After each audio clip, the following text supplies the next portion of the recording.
ಕೆಲವೇ ದಿನಗಳ ಅಂತರದಲ್ಲಿ ಎರಡು ರೂಮರ್ಗಳ ಬಗ್ಗೆ ಚರ್ಚೆ ನಡೆಸುವಂಥ ಮತ್ತೊಂದು ಸಂದರ್ಭ ಒದಗಿ ಬಂದಿದೆ. ಇತ್ತೀಚೆಗಷ್ಟೇ ಒಂದು ರೂಮರ್ ಬಗ್ಗೆ ನಾವು ಚರ್ಚೆ ನಡೆಸಿದ್ವಿ. ಈಶಾನ್ಯ ಭಾರತದ ಪ್ರಜೆಗಳಿಗೆ ಬೆಂಗಳೂರಿನಲ್ಲಿ ಅಪಾಯ ಕಾದಿದೆ ಅನ್ನುವಂಥ ರೂಮರ್ ಹರಡಿ ಸಾವಿರಾರು ಜನ ಬೆಂಗಳೂರಿನಿಂದ ವಾಪಸ್ ತಮ್ಮ ಊರುಗಳಿಗೆ ಹೋಗಿದ್ರು. ಅದರಲ್ಲಿ ಎಲ್ಲೋ ಒಂದು ಕಡೆ ಒಂದು ಸ್ವಲ್ಪ ಲಾಜಿಕ್ ಆದರೂ ಇತ್ತು. ಆದರೆ ಇವತ್ತು ಒಂದು ಇಲ್ಲಾಜಿಕಲ್ ರೂಮರ್ ಬಗ್ಗೆ ಚರ್ಚೆ ಮಾಡ್ತಾ ಇದ್ದೀವಿ.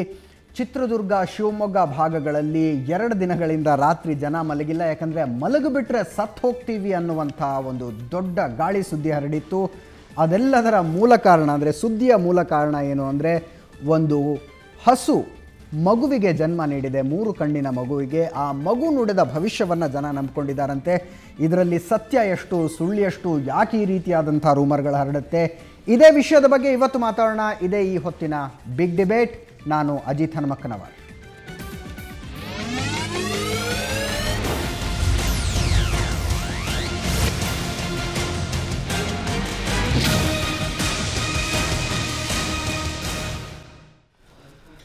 ಇದೆಲ್ಲವನ್ನು ನೋಡ್ತಿದ್ರೆ ನಗಬೇಕು ಅಳಬೇಕು ಅರ್ಥ ಆಗ್ತಿಲ್ಲ. ಒಂದು ಹಸು, ಗರ್ಭಿಣಿ ಹಸು ಹೆಣ್ಣು ಮಗುವಿಗೆ ಜನ್ಮ ಕೊಡ್ತಂತೆ. ಆ ಹೆಣ್ಣು ಮಗುವಿಗೆ 3 ಕಣ್ಣುಗಳಿದ್ವಂತೆ. ಹುಟ್ಟಿದ ತಕ್ಷಣ ಮಗು ಹೇಳ್ತಂತೆ, ರಾತ್ರಿ ಮಲಗಿದವರು ದೇವರ ಪಾಲು, ಎದ್ದವರು ನನ್ನ ಪಾಲು ಅಂತ. ಅದನ್ನು ಡಿಕೋಡ್ ಮಾಡಿದಂಥ ಜನ, ಅದನ್ನು ಅರ್ಥೈಸಿಕೊಂಡಂಥ ಜನ ಮಲಗಿದ್ರೆ ಸತ್ತು ಹೋಗ್ತೀವಿ ಅಂತ ನಂಬಿಕೊಂಡು ಇಡೀ ರಾತ್ರಿ ಜಾಗರಣೆ ಮಾಡಿದ್ದಾರೆ. ಯಾಕೆ ಈ ರೀತಿಯಾದಂಥ ರೂಮರ್ಗಳು ಹರಡುತ್ತೆ? ಯಾಕೆ ಕೆಲವರು ಇದನ್ನು ಪ್ರಳಯದ ಮುನ್ಸೂಚನೆ ಅನ್ನುವಂಥ ರೀತಿಯಲ್ಲಿ ಬಿಂಬಿಸೋದಕ್ಕೆ ಪ್ರಯತ್ನ ಪಡ್ತಾರೆ? ಇದ್ರ ಬಗ್ಗೆ ನಾವು ಮಾತಾಡ್ತಾ ಇದ್ದೀವಿ. ನಮ್ಮ ಜೊತೆ ಇವತ್ತಿನ ಪ್ಯಾನಲ್ನಲ್ಲಿದ್ದಾರೆ ವೀಣಾ ಸಾಮಾಜಿಕ ಕಾರ್ಯಕರ್ತೆ. ವೀಣಾ, ಕಾರ್ಯಕ್ರಮಕ್ಕೆ ಸ್ವಾಗತ. ಅದೇ ರೀತಿ ಶಂಕರ್ ಹೆಗಡೆ ಅವರಿದ್ದಾರೆ. ಶಂಕರ್ ಹೆಗಡೆ ಅವರು ಖ್ಯಾತ ಜ್ಯೋತಿಷಿಗಳು. ಶಂಕರ್ ಹೆಗಡೆ ಅವರ ಕಾರ್ಯಕ್ರಮಕ್ಕೆ ಸ್ವಾಗತ. ಜೊತೆಗೆ ಡಾಕ್ಟರ್ ಶ್ರೀಧರ್ ಅವರಿದ್ದಾರೆ, ಮನೋವಿಜ್ಞಾನಿ ಶ್ರೀಧರ್ ಅವರೇ ಕಾರ್ಯಕ್ರಮಕ್ಕೆ ಸ್ವಾಗತ. ಒಟ್ಟಾರೆಯಾಗಿ ರೂಮರ್ಗಳ ಕಥೆಗಳನ್ನು ನೀವು ಕೇಳಿದ್ರಿ. ಈ ರೀತಿಯಾದಂಥ ರೂಮರ್ಗಳು ಹೊಸ್ತು ಅಲ್ಲ. ಬಹುಶಃ ಹರಡ್ತಾ ಇರುವಂಥ ರೀತಿಯನ್ನು ನೋಡಿದ್ರೆ ನಿಲ್ಲೋದು ಕೂಡ ಅಲ್ಲ. ಒಂದು ಸಲ ಒಟ್ಟಾರೆಯಾಗಿ ಈ ಬೆಳವಣಿಗೆ ಏನು ಅನ್ನೋದನ್ನು ನೋಡೋದಕ್ಕೆ ಈ ವರದಿಯನ್ನು ನೋಡ್ಕೊಂಡು ಬರೋಣ.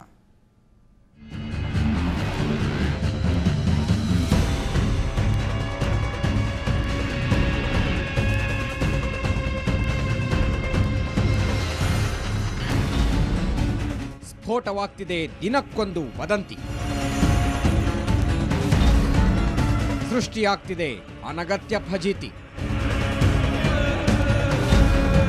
ನಿದ್ದೆ ಮಾಡಿದ್ರೆ ಚಿರನಿದ್ರೆ ಗ್ಯಾರಂಟಿ.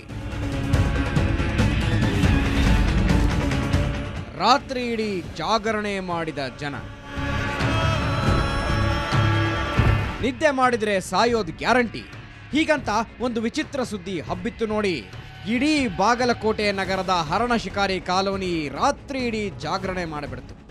ಇಷ್ಟಕ್ಕೆಲ್ಲ ಕಾರಣವಾಗಿದ್ದು ಯಾವನೋ ಒಬ್ಬ ಬುಡುಬುಡಿಕೆಯ ಬಾಬಾ ಹೇಳಿದ ಮಾತು. ಆ ಮಾತನ್ನ ನಂಬಿದ ಜನ ಮಕ್ಕಳನ್ನೂ ಮಲಗೋಕೆ ಬಿಡದೆ ತಾವೂ ಮಲಗದೆ ಕಣ್ಣಿಗೆ ಎಣ್ಣೆ ಬಿಟ್ಕೊಂಡವರಂತೆ ರಾತ್ರಿ ಕಳೆದ್ರು. ಹೆಣ್ಣು ಮಗುವಿಗೆ ಜನ್ಮ ನೀಡಿದ ಹಸು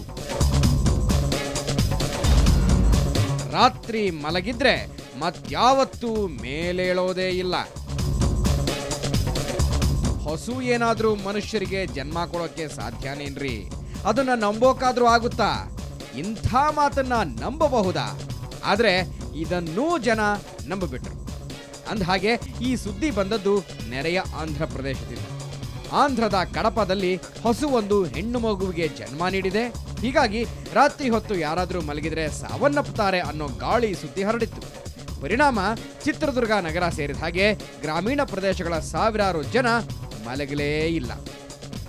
ಸುರಿಯುವ ಮಳೆಯನ್ನು ಲೆಕ್ಕಿಸದೆ ದೇವರ ಭಜನೆ ಮಾಡ್ತಾ ಜೀವ ಉಳಿಸ್ಕೊಂಡ್ವಲ್ಲಪ್ಪ ಅನ್ನೋ ಭ್ರಮೆಯನ್ನ ಅದ್ಭುತವಾಗಿ ಆಚರಿಸಿದ್ರು. ಮಲ್ಕೋಬೇಡಿ, ನೀವು ಸತ್ತು ಹೋಗ್ತೀರಾ. ಭವಿಷ್ಯ ನುಡಿತಂತೆ ಆಗಷ್ಟೇ ಹುಟ್ಟಿದ ಮಗು. ಇದು ಶಿವಮೊಗ್ಗ ಗಾಳಿ ಸುದ್ದಿ. ಆಗಷ್ಟೇ ಹುಟ್ಟಿದ ಮಗುವೊಂದು ಮಾತನಾಡಿ ರಾತ್ರಿ ಮಲಗಿದ್ರೆ ಸಾವನ್ನಪ್ತಾರೆ ಅಂತ ಹೇಳಿಬಿಟ್ಟಿದ್ಯಂತೆ. ಸೊ ಯಾರು ಮಲಗಬೇಡ್ರಪ್ಪ. ಹೀಗಂತ ಶಿವಮೊಗ್ಗದಲ್ಲೊಂದು ವದಂತಿ ಹಬ್ತು ನೋಡಿ. ಬರೀ ಶಿವಮೊಗ್ಗ ಅಷ್ಟೇ ಅಲ್ಲ, ಸುತ್ತಮುತ್ತಲಿನ ಜಿಲ್ಲೆಗಳ ನಿದ್ದೆಯೂ ಹಾರಿ ಹೋಯ್ತು. 3 ಕಣ್ಣಿನ ಮಗುವಿನ ವಿಚಿತ್ರ ಭವಿಷ್ಯ. ರಾತ್ರಿ ಮಲಗಿದವರು ದೇವರ ಪಾಲು, ಎದ್ದವರು ನನ್ನ ಪಾಲು. ದಾವಣಗೆರೆ ಜಿಲ್ಲೆಯ ನಲ್ಲೂರಿನಲ್ಲೂ ಇಂತಹುದ್ದೇ ರೂಮರ್ ಸೃಷ್ಟಿಯಾಯಿತು. ಗ್ರಾಮದಲ್ಲಿ 3 ಕಣ್ಣಿನ ಮಗುವೊಂದು ಜನಿಸಿದ್ದು, ಅದು ರಾತ್ರಿ ಮಲಗಿದವರು ದೇವರ ಪಾಲು, ಎದ್ದಿದ್ದವರು ನನ್ನ ಪಾಲು ಅಂತಂತೆ. ಹಾಗಾಗಿ ಯಾರೂ ಮಲಗಬೇಡಿ ಅನ್ನೋ SMS ಎಲ್ಲೆಡೆ ಹರಿದಾಡ್ಬಿಟ್ರು. ಜನರ ನೆಮ್ಮದಿ ಭಂಗವಾಗೋದಕ್ಕೆ ಇಷ್ಟು ಸಾಕಲ್ವೇ? ಈ ಪ್ರಳಯಾಂತಕ ವದಂತಿಗಳನ್ನು ಹಬ್ಬಿಸಿದ್ಯಾರೋ ಗೊತ್ತಿಲ್ಲ. ಕಳೆದ ದಿನಗಳಿಂದ ವದಂತಿಗಳೇ ಭಯ ಹುಟ್ಟಿಸ್ತಾ ಇವೆ. ಭಯೋತ್ಪಾದಕರ ಅಗತ್ಯವೇ ಇಲ್ಲ ಬಿಡಿ. ಈ ರೂಮರ್ ಬಾಂಬ್ಗಳು ತಲ್ಲಣವನ್ನ ಸೃಷ್ಟಿಸ್ತಾ ಇವೆ. ಇದು ಹಳೇದೇನೂ ಅಲ್ಲ. ಅಸ್ಸಾಂ ಗಲಭೆಗೆ ಪ್ರತಿಯಾಗಿ ಬೆಂಗಳೂರಿನಲ್ಲಿ ನೆಲೆಸಿರೋ ಈಶಾನ್ಯರ ಮೇಲೆ ದಾಳಿ ಆಗ್ತಾ ಇದೆ, ಮುಸ್ಲಿಮರು ರೊಚ್ಚಿಗೆದ್ದಿದ್ದಾರೆ ಅನ್ನೋ ವದಂತಿ ಎಂಥ ಆತಂಕ ಸೃಷ್ಟಿಸಿತ್ತು ಅನ್ನೋದು ನಿಮಗೆಲ್ಲ ಗೊತ್ತೇ ಇದೆ. ಇದರ ಮೂಲ ಪಾಕಿಸ್ತಾನ ಅನ್ನೋದು ಆಮೇಲೆ ಗೊತ್ತಾಯಿತು. ಆದರೆ ಎಡವಟ್ಟು ನಡೆದು ಹೋಗಿತ್ತು. ಇನ್ನು ನಂದಿನಿ ಹಾಲಲ್ಲಿ ವಿಷ ಹಾಕಿದ್ದಾರೆ ಅನ್ನೋ ವದಂತಿ, ನೀರಲ್ಲಿ ಪಾಷಾಣ ಬೆರೆಸಿಬಿಟ್ಟಿದ್ದಾರೆ ಅನ್ನೋ ಇನ್ನೊಂದು ಗಾಳಿ ಸುದ್ದಿ ಜನರನ್ನ ಬೆಚ್ಚಿ ಬೆಳೆಸಿತ್ತು. SMS ಭಯೋತ್ಪಾದಕರಂತೂ ಮಜಾ ತಗೊಂಡ್ರು ಅಷ್ಟೇ. ರಂಜಾನ್ ಹಬ್ಬದ ಸಂಭ್ರಮವನ್ನ ಹಾಳು ಮಾಡಿದ್ದು ಮೆಹಂದಿ ಅಲರ್ಜಿಯ ವದಂತಿ. ಒಟ್ಟಿನಲ್ಲಿ ಮಾತು ಮನೆ ಕೆಡಿಸಿತು ಅನ್ನೋ ಮಾತು ನಿಜವಾಗಿ ಬಿಟ್ಟಿದೆ. ಕೆಲಸವಿಲ್ಲದ ಕಿಡಿಗೇಡಿಗಳ ವದಂತಿ ಭಯೋತ್ಪಾದನೆಯನ್ನ ಜನ ನಂಬ್ತಾರಲ್ಲ, ಅದು ನಿಜಕ್ಕೂ ಆತಂಕಕಾರಿ. ಜನ ಮರಳೋ ಜಾತ್ರೆ ಮರಳೋ ಅಂತಾರಲ್ಲ, ಇದಕ್ಕೆ ಅಲ್ವಾ? ವದಂತಿಗಳನ್ನ ನಂಬಬೇಡಿ ಅಂತ ಜನರಿಗೆ ಧೈರ್ಯ ತುಂಬೋರು ಯಾರು? ವದಂತಿಗಳನ್ನ ನಂಬಬೇಡಿ ಅಂತ ಜನರಿಗೆ ಧೈರ್ಯ ತುಂಬುವ ಕೆಲಸ ಆಗಬೇಕಿದೆ.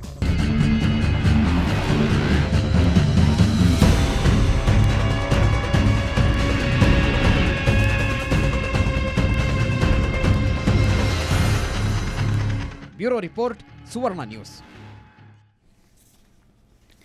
ನಿಜಕ್ಕೂ ನಗಬೇಕು ಅಳಬೇಕು ಅರ್ಥ ಆಗದಂತಹ ಸನ್ನಿವೇಶ ಇದು. 3 ಕಣ್ಣಿನ ಮಗು ಹುಟ್ಟುವಂಥದ್ದಂತೆ. ಹುಟ್ಟಿದ ತಕ್ಷಣ ಹೆಣ್ಣು ಮಗು ರಾತ್ರಿ ಮಲಗಿದವರು ದೇವರ ಪಾಲು, ಎದ್ದವರು ನನ್ನ ಪಾಲು ಅಂತ ಹೇಳೋದಂತೆ. ಇನ್ನೊಂದು ಕಡೆ ಹಸು ಹೆಣ್ಣು ಮಗುವಿಗೆ ಜನ್ಮ ಕೊಡೋದಂತೆ. ಇದು ಸಾವಿನ ಮುನ್ಸೂಚನೆ ಅಂತ ನಂಬ್ಕೊಂಡಂಥ ಜನ ಇಡೀ ರಾತ್ರಿ ನಿದ್ದೆಗೆಟ್ಟಿದ್ದಾರೆ. ನಿಜಕ್ಕೂ ನಾನು ಆಗಲೇ ಹೇಳಿದ ಹಾಗೆ ಯಾವ ಕಡೆ ಮುಖ ಮಾಡಿ ನಗಬೇಕು ಅನ್ನೋದು ಅರ್ಥ ಆಗೋದಿಲ್ಲ. ನಾವು ನಮ್ಮ ಮನೋವಿಜ್ಞಾನಿಯಾಗಿರುವಂಥ ಡಾಕ್ಟರ್ ಶ್ರೀಧರ್ ಅವರಿಂದ ಈ ಚರ್ಚೆನ ಆರಂಭಿಸೋದಕ್ಕೆ ಇಷ್ಟಪಡ್ತೀನಿ. ಯಾಕೆ ಸರ್ ಈ ಥರದ ರೂಮರ್ಗಳೆಲ್ಲ ಹುಟ್ಕೊಳ್ಳುತ್ತೆ? ಇದು ನೀವು ನಗಬೇಕು ಅಳಬೇಕು ಅಂತ ಹೇಳಿದ್ರೆ ನಾನು ಹೇಳ್ತೀನಿ ಅಳಬೇಕು ಅಂತಲೇ ಹೇಳ್ತೀನಿ. ಯಾಕೆ ಅಂತಂದರೆ ವೈಜ್ಞಾನಿಕ ವಿಧಾನಗಳು, ಪದ್ಧತಿಗಳು, ತಿಳುವಳಿಕೆಗಳು ಸಾಮಾನ್ಯ ಜನರಿಗೂ ತಲುಪುವಂತಹ ಒಂದು ಸನ್ನಿವೇಶದಲ್ಲಿ ನಾವಿದ್ದೀವಿ. ವಿಷಯಗಳನ್ನು ಬಹಳ ಸುಲಭವಾಗಿ ಪಡ್ಕೋಬೋದು, ಚರ್ಚೆ ಮಾಡ್ಬೋದು, ತಿರಸ್ಕರಿಸ್ಬೋದು. ಮತ್ತು ನಂಬಿಕೆ ಇದ್ದರೂ ಕೂಡ ಆ ನಂಬಿಕೆಯನ್ನು ಎಷ್ಟರ ಮಟ್ಟಿಗೆ ನಂಬಬಹುದು ಅನ್ನೋದನ್ನು ಕೂಡ ನಾವೇ ತಿಳ್ಕೊಳ್ಳೋ ಅಂತಹ ಸ್ಥಿತಿಯಲ್ಲಿ ನಾವಿದ್ದೀವಿ. ಅಂದರೆ ನಿಮ್ಗೆ ಏನೇ ಮಾಹಿತಿ ಬೇಕಾದ್ರೂ ಅದನ್ನು ನೀವು ತಕ್ಷಣದಲ್ಲೇ ಅದು ಸರಿಯಾದ ತಪ್ಪು ಅಂತ ತಿಳ್ಕೊಳ್ಳೋ ಅಂತಹ ವ್ಯವಸ್ಥೆ ನಮ್ಮಲ್ಲಿದೆ. ವೈಜ್ಞಾನಿಕ ವಿಧಾನಗಳಿದೆ, ತಿಳುವಳಿಕಸ್ಥರಿದ್ದಾರೆ, ಎಲ್ಲ ರೀತಿಯ ತಜ್ಞರು ಸಿಗ್ತಾರೆ. ಇನ್ನು ಈ ತರಹದ ಸುದ್ದಿ ಯಾತಕ್ಕೆ ಹರಡುತ್ತೆ, ವದಂತಿ ಯಾತಕ್ಕೆ ಹರಡುತ್ತೆ? ಸಾಮಾನ್ಯವಾಗಿ ಇದು ಬೇಜವಾಬ್ದಾರಿಯಿಂದ ಹುಟ್ಕೊಳ್ಳುವಂತಹ ಮಾತುಗಳು. ಹಸುವಿಗೆ ಕರು ಹಾಕೋದು ಸಾಮಾನ್ಯ, ಹಸು ಮರಿ ಹಾಕೋದು ಅಂತ ಹೇಳೋದು ಕೂಡ ಭಾಷೆನಲ್ಲಿ ಇರೋದಿಲ್ಲ. ನಾಯಿ ಮರಿ ಹಾಕತ್ತೆ, ಬೆಕ್ಕು ಮರಿ ಆಗುತ್ತೆ, ಹಸು ಕರು ಹಾಕತ್ತೆ ಅಂತ ಹೇಳ್ತಾರೆ. ಹಸು ಮನುಷ್ಯರನ್ನ ಹಾಕೋದೆಲ್ಲ ಶುದ್ಧ ಮುಠಾಳ್ತನ ಇದು. ಇದನ್ನು ಹರಡಿದವರು ಮುಠಾಳ್ರು ಅಂತ ಕೇಳಿಸ್ಕೊಂಡವ್ರು ಮೊದಲು ಹೇಳಬೇಕಾಗ್ತಾಯಿತ್ತು. ಈಗ ನಾವು ಎಂಥ ಪರಿಸ್ಥಿತಿಯಲ್ಲಿದ್ದೀವಿ ಅಂತಂದರೆ ಇದರ ಬಗ್ಗೆ ಕಠಿಣವಾಗಿಯೇ ಮಾತುಗಳನ್ನು ಆಡಬೇಕಾಗತ್ತೆ. ಇದಕ್ಕಿಂತ ಕಠಿಣವಾದ ಮಾತುಗಳನ್ನ ಆಡೋಣ, ಜೊತೆಗೆ ಇಡೀ ರಾತ್ರಿ ನಿದ್ದೆಗೆಟ್ಟಿರುವಂಥವ್ರು ಬರ್ತಾರೆ. ನಾನು ನಿಮ್ಮ ಹತ್ರ ಬರ್ತೀನಿ ಡಾಕ್ಟರ್ ಶ್ರೀಧರ್ ಅವರೇ. ಶಂಕರ ಹೆಗಡೆ ಅವರೇ, ಈಗ ಹರಡಿರುವಂಥ ವದಂತಿಯಲ್ಲಿ ಜ್ಯೋತಿಷಿಗಳ ಕೈವಾಡ ತುಂಬ ಕಡಿಮೆ ಕಾಣಿಸ್ತಿದೆ. ಎಸ್, ಅದನ್ನು ಒಪ್ಕೊಳ್ಳೋಣ. ಯಾರೋ ಬುಡ್ಬುಡಿಕೆ ಅವನು ಹೇಳಿದಂತೆ ಅದು ವದಂತಿಯಾಗಿ ಹರಡ್ತಾ ಹೋಯಿತು. ಆದರೆ ಈ ರೀತಿಯಾದಂಥ ಹಲವು ವದಂತಿಗಳನ್ನು ಹಬ್ಬಿಸಿರುವಂಥ ಆರೋಪ ಜ್ಯೋತಿಷಿಗಳು ಎದುರಿಸ್ತಿದ್ದಾರೆ. ಒಂದು ಎಳ್ಳೆಣ್ಣೆಯಿಂದನೋ ಅಥವಾ ಇನ್ಯಾವುದೋ ಎಣ್ಣೆಯಿಂದನೋ ಇವತ್ತು ರಾತ್ರಿ ದೀಪ ಹಚ್ಚಿದ್ರೆ ಮಾತ್ರ ಪ್ರಳಯ ಆಗೋದು ತಪ್ಪುತ್ತೆ, ಇಲ್ಲದೆ ಇದ್ದರೆ ಪ್ರಳಯ ಆಗೋಗುತ್ತೆ, ಅಥವಾ ಇವತ್ತು ರಾತ್ರಿ ಎಲ್ಲರೂ ದೀಪ ಹಚ್ಚಬೇಕು ಅನ್ನುವಂಥ ವದಂತಿಯನ್ನು ಹರಡಿ ಅವತ್ತು ಯಾವ ಅಂಗಡಿಗಳಲ್ಲೂ ಆ ಎಣ್ಣೆ ಸಿಗದೇ ಇರುವಂಥ ಪರಿಸ್ಥಿತಿ ನಿರ್ಮಾಣ ಆಗಿತ್ತು. ಹಿಂದೊಂದು ಸಲ ತಾವು ಕೂಡ ಗಮನಿಸಿರ್ಬೋದು. ನೋಡಿದ್ದೀನಿ. ಅವ್ರು ಯಾರು ಅಂತ ಕರ್ನಾಟಕದ ಬೇಕಷ್ಟು ಜನತೆಗೆ ಗೊತ್ತಿದೆ. ಕೆಲವೊಬ್ಬರ ಆ ಥರ ವದಂತಿಯನ್ನು ಹರಡಿಯೇ ತಮ್ಮ ಬೇಳೆಯನ್ನು ಬೇಯಿಸ್ಕೊಳ್ಳುವಂಥ ಜ್ಯೋತಿಷಿಗಳು ತುಂಬ ಜನ ಇದ್ದಾರೆ, ಇಲ್ಲ ಅಂತ ಹೇಳಲ್ಲ. ವಿಚಿತ್ರ ಆಕಾರವನ್ನು ಹೊಂದ್ಬಿಟ್ಟು ಏನೋ ಒಂದು ಹಿಡ್ಕೊಂಡು ಬಂದು ಕೂತ್ಕೊಂಡ್ಬಿಟ್ಟು ಪ್ರಳಯ ಆಗತ್ತೆ ಅಂತ ಸುಮ್ಮನೆ ರೂಮರ್ಸ್ ಹಬ್ಬಿಸಿ ತಮ್ಮ ಒಂದು ಬಂಡವಾಳವನ್ನು ಮಾಡಿಕೊಳ್ಳಿಕ್ಕೆ ಇದ್ದಂಥ ಜ್ಯೋತಿಷಿಗಳು ಇದ್ದಾರೆ, ಇಲ್ಲ ಅಂತ ನಾನು ಹೇಳೋದಿಲ್ಲ. ಪ್ರತಿಯೊಂದು ಫೀಲ್ಡ್ನಲ್ಲೂ ಕೂಡ ಒಳ್ಳೆಯವರು ಕೆಟ್ಟವರು ಇದ್ದೇ ಇರ್ತಾರೆ. ಅದಕ್ಕೆ ಜ್ಯೋತಿಷ್ಯ ಒಂದು ಅಪವಾದ ಅಂತ ನಾನು ಹೇಳೋಕ್ಕೆ ಸಾಧ್ಯ ಇಲ್ಲ. ಖಂಡಿತ ನಾನು ನಿಬಿರು ಕಾರ್ಯಕ್ರಮದ ದಿವಸ 12ರಿಂದ 2 ಗಂಟೆ ನಾನು ಕೂಡ ಮಾತಾಡಿದ್ದೀನಿ. ವಿಜ್ಞಾನಿಗಳು ಇದ್ದರು, ನಾವೆಲ್ಲ ಯಾವ ಪ್ರಳಯವೂ ಆಗೋದಿಲ್ಲ ಅಂತ ನೀಟಾಗಿ ಹೇಳಿದ್ದೇವೆ. ಜೊತೆಗೆ ಸಾಕಷ್ಟು ಅದಕ್ಕೆ ಎಲ್ಲ ರೀತಿಯ ಕಾರಣಗಳನ್ನು ಕೊಟ್ಟಿದ್ದೇವೆ, ವೈಜ್ಞಾನಿಕವಾಗಿಯೂ ಕೊಟ್ಟಿದ್ದೇವೆ, ಇನ್ನು ಪುರಾಣೋಕ್ತವಾದಂಥ ಆಧಾರಗಳನ್ನು ಕೊಟ್ಟು ಯಾವ ಪ್ರಳಯವೂ ಇಲ್ಲ, ಅದು ಭೀತಿ ಬೇಡ ಅಂತ ಕೂಡ ಹೇಳಿದ್ದೀವಿ. ಸ್ಪಷ್ಟವಾಗಿ ನಾನೇ ಹೇಳಿದ್ದೀನಿ, ಆಯಿತಾ. ಮತ್ತು ಆ ದಿವಸ ನಾನು ಒಂದು ಮಾತು ಹೇಳಿದ್ದೆ 90% ಜ್ಯೋತಿಷಿಗಳು ಫ್ರಾಡ್ಸ್ ಅಂತ, ಸಾಮಾಜಿಕ ಕಳಕಳಿ ಇಲ್ಲದೆ. ನಾನು ಬರ್ತೀನಿ, ಆ ವಿಷಯಕ್ಕೆ ಬರ್ತೀನಿ. ಯಾವ ರೀತಿಯಾದಂಥ ವದಂತಿಗಳನ್ನು ಹರಡಿಸಿ ಯಾಕೆ ಬೆಳೆ ಬೇಯಿಸ್ಕೋತಾರೆ ಅಂತ. ವೀಣಾ ಅವರೇ, ಇಡೀ ವರದಿಯನ್ನು ನೋಡಿದ್ರಿ, ಏನು ಅನ್ನಿಸ್ತಾ ಇದೆ ತಮಗೆ? ಅಲ್ಲ, ಒಂದು ಇದು ಹೇಳ್ತಾರಲ್ಲ, ಎಲ್ಲಿವರೆಗೂ ವರದಕ್ಷಿಣೆ ಕೊಡೋರು ಇರ್ತಾರೋ ತಗೊಳ್ಳೋರು ಇರ್ತಾರೋ ಅಂತ, ಹಾಗೆ ಎಲ್ಲಿವರೆಗೂ ಜನ ಈಗ ಮೂಢರಾಗಿರ್ತಾರೋ ಕೆಲವರು, ಒಂದು ವರ್ಗದ ಜನ ಮತ್ತು ಅಮಾಯಕರಾಗಿರ್ತಾರೋ ಅಲ್ಲಿವರೆಗೂ ಇಂಥ ರೂಮರ್ಸ್ ಹಬ್ಬತಾನೆ ಇರುತ್ತೆ. ಅದೇ ಈ ರೂಮರ್ ಇವಾಗ ಬೆಂಗಳೂರು ಅಂತ ಸಿಟಿಗಳಲ್ಲಿ ಆಗಿದ್ದರೆ ಇಷ್ಟು ಸೀರಿಯಸ್ ಆಗಿ ಯಾರೂ ತೊಗೊಳ್ತಿರ್ಲಿಲ್ಲ. ಅಲ್ಲಿ ಒಂಥರ ಅಮಾಯಕ ಜನ ಇದ್ದಾರೆ, ಅವ್ರನ್ನ ಯುಟಿಲೈಸ್ ಅವ್ರದ್ದು ಒಂದು ಮುಗ್ಧತೆನ ಯುಟಿಲೈಸ್ ಮಾಡಿಕೊಂಡು ಈ ಥರ ಹಬ್ಸಿದ್ದಾರೆ. ನಾನು ಬರ್ತೀನಿ. ಬೆಂಗಳೂರಂಥ ಊರಲ್ಲಾಗಿದ್ರೆ ಇಷ್ಟು ದೊಡ್ಡ ಇದು ಆಗ್ತಿರ್ಲಿಲ್ಲ ಅನ್ನುವಂಥ ಮಾತನ್ನ ವೀಣಾ ಹೇಳಿದ್ರು. ನಿಜಕ್ಕೂ ಅನಕ್ಷರಸ್ಥರು ಮಾತ್ರ ಈ ರೀತಿಯಾದಂಥ ವದಂತಿಗಳು ನಂಬ್ತಾರ, ಅಥವಾ ಗ್ರಾಮೀಣ ಭಾಗದ ಜನ ಮಾತ್ರ ಈ ರೀತಿಯಾದಂಥ ವದಂತಿಗಳನ್ನು ನಂಬ್ತಾರ? ಬೆಂಗಳೂರಿನಲ್ಲಿ ಅಥವಾ ದೊಡ್ಡ ದೊಡ್ಡ ಊರುಗಳಲ್ಲಿರುವಂಥವ್ರು ಇಂಥ ವದಂತಿಗಳನ್ನು ನಂಬೋದಿಲ್ವೋ? ಅದರ ಬಗ್ಗೆ ಒಂದು ವೈಜ್ಞಾನಿಕವಾದಂಥ ವಿಶ್ಲೇಷಣೆ ಮಾಡುವಂಥ ಪ್ರಯತ್ನವನ್ನು ಇವತ್ತಿನ ಬಿಗ್ ಡಿಬೇಟ್ನಲ್ಲಿ ಮಾಡ್ತಾ ಇದ್ದೀವಿ. ಇದು ಪ್ರಳಯದ ಮುನ್ಸೂಚನೆ ಅಂತ ಎಲ್ಲೆಲ್ಲೋ ಚರ್ಚೆಗಳಾಗ್ತಾ ಇದೆ, ಆದರೆ ಅದೆಲ್ಲವನ್ನು ಬಿಟ್ಟಾಕಿ ಒಂದು ವೈಜ್ಞಾನಿಕವಾದಂಥ ಅರ್ಥದಲ್ಲಿ ಯಾಕೆ ಈ ರೀತಿಯಾದಂಥ ವದಂತಿಗಳ ಹರಡುತ್ತೆ ಅನ್ನೋದನ್ನು ಅರ್ಥ ಮಾಡಿಕೊಳ್ಳುವ ಮತ್ತು ಮಾಡುವ ಪ್ರಯತ್ನ ಕೂಡ ನಾವು ಮಾಡ್ತಾ ಇದ್ದೀವಿ. ಅದಕ್ಕಿಂತ ಮುಂಚೆ ಒಂದು ಸಣ್ಣ ಬ್ರೇಕ್.